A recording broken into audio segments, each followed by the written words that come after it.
ছোটবেলায় শুনছিলাম একজন মৌলভী সাহেবের দাওয়াত দিছে, তার বাপ মারা গেছে, মিলাদ শরীফ পড়াবার জন্য।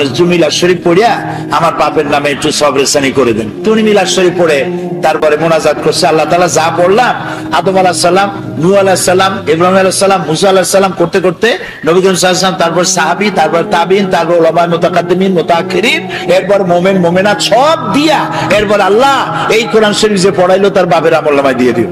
এখন সব টপ দিয়া তারপর বসে কয়, ভাই খাবার কই, খাবার টাবার দেবেন না? কয় মোটেও দেব না। কেন? কয়ে কি খাবার দেবো? এক খতম হলো শরীফ পড়িয়া তুমি দিছো আদম আলাইহিস সালাম থেকে শুরু করে সবাই রে, তো আমার বাপে বাকি পাইছি কি? তো যে সব বাজানের তুমি দোয়া পাঠাইছো ওগুলোর বাড়ি যেয়ে খাও, আমি খাওয়াতে পারবো না।